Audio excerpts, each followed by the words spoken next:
Bonjour à tous et bienvenue dans la Whiz Critique, la chaîne où l'on critique des films en buvant du whisky.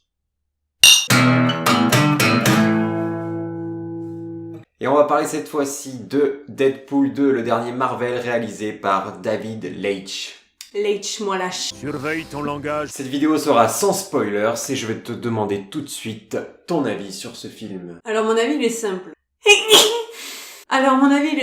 Quand on aime le premier opus, les proutes et l'irrespect, on peut qu'adorer ce deuxième opus. D'ailleurs, je pense que ce film va marcher, opus.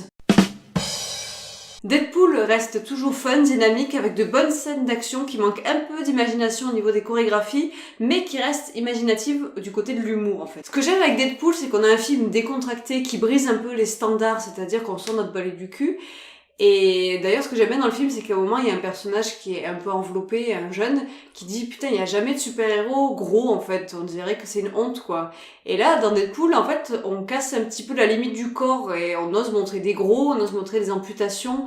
On ose, quoi. Et ça fait du bien pour un film de super-héros. Moi, j'adore ce héros, de toute façon, parce que c'est une source de fraîcheur, il a sa pensée à lui, et c'est une recette qui marche sur moi. Je comprends que ça peut pas marcher sur certains, mais sur moi, ça fonctionne, je m'éclate et je rigole bien. Et toi, tu en as pensé quoi? Et ben moi j'avais beaucoup aimé Deadpool. Des poules? Poule, papa! Et j'ai adoré Deadpool 2. Pour moi Deadpool c'est vraiment hors catégorie dans les films de super-héros. C'est vraiment ce truc...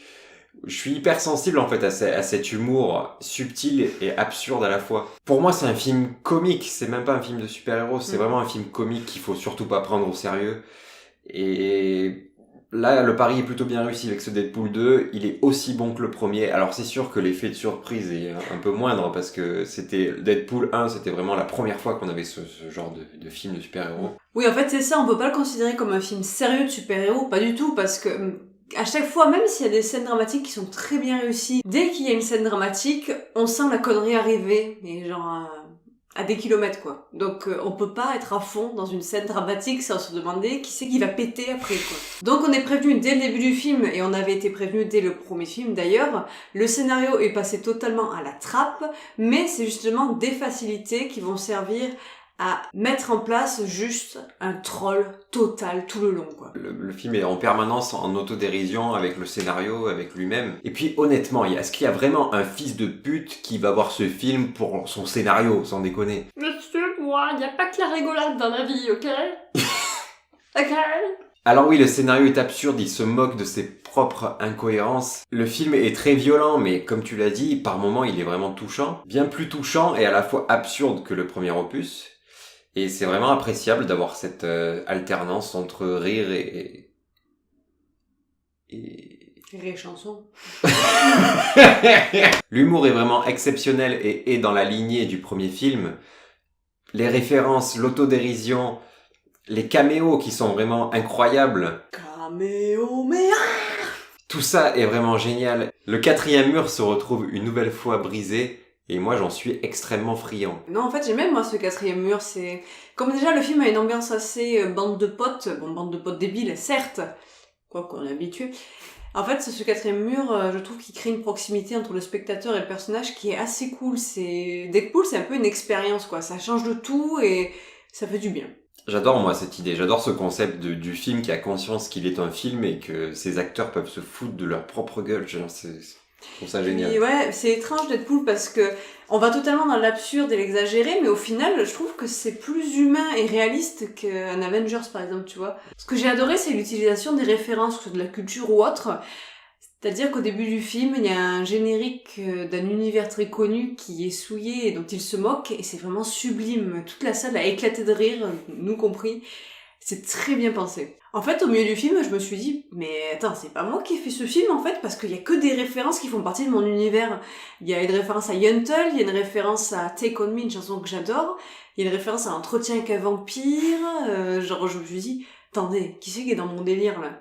Ça m'a touché personnellement, mais il y a aussi une scène qui utilise du AC/DC, Et ça fonctionne, quoi. Bah, CDC, je pense que c'est un petit côté Iron Man, quoi, et c'est toujours badass. Oui, les musiques fonctionnent vraiment bien. C'est que des playlists, hein, c'est absolument pas des compositions, mais Mais c'est bandant. bah voilà, c'est à partir du moment où c'est des musiques qu'on connaît et qu'on aime, ça fait toujours plaisir, quoi. Il y en a qui aiment pas ça fait un petit côté clip vidéo, mais moi je trouve ça tellement kiffant au cinéma, quoi. Comme Tarantino, il les utilise tellement bien, ça sublime l'action, je trouve. Parce qu'une action avec une musique assez banale, au final, c'est quelque chose qui manque quand même.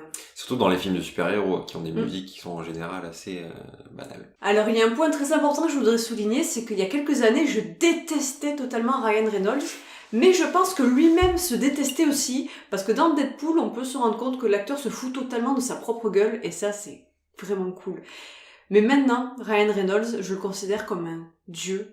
C'est un dieu dans l'humour et dans le décalé en fait. Moi en fait j'ai eu un gros coup de cœur sur cet acteur depuis The Voices, où il est vraiment excellent et très très juste. Et maîtriser l'humour, c'est quelque chose de très difficile. Et quand on maîtrise l'humour, pour moi, on peut maîtriser le dramatique. Et Deadpool le montre totalement. The Voices qui est à la fois drôle et dramatique d'ailleurs.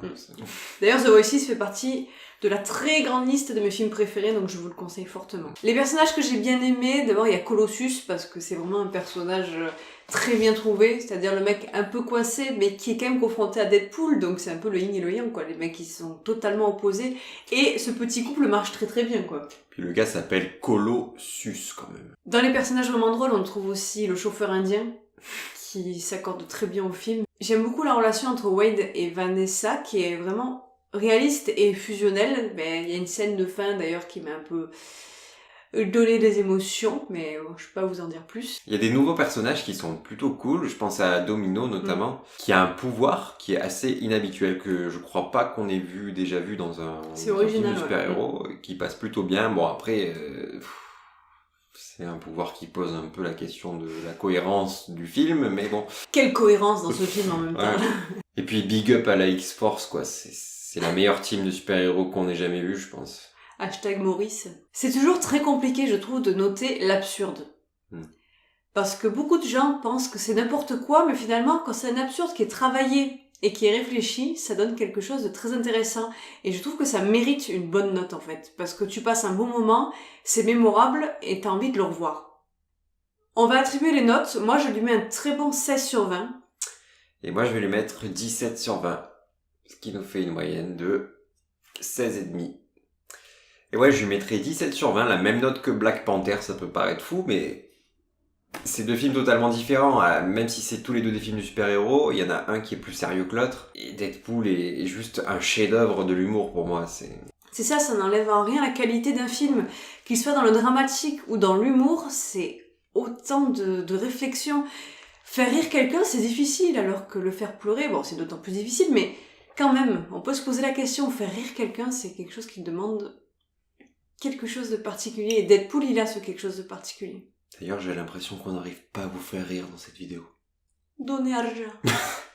J'aimerais finir cette critique sur une des meilleures répliques du film, qui n'a rien spoil. Qu'il est con. Et puis cette scène post-générique, elle est juste sublime. Si vous avez aimé cette vidéo et que vous voulez nous soutenir, n'hésitez pas à la liker, à la partager et surtout à vous abonner.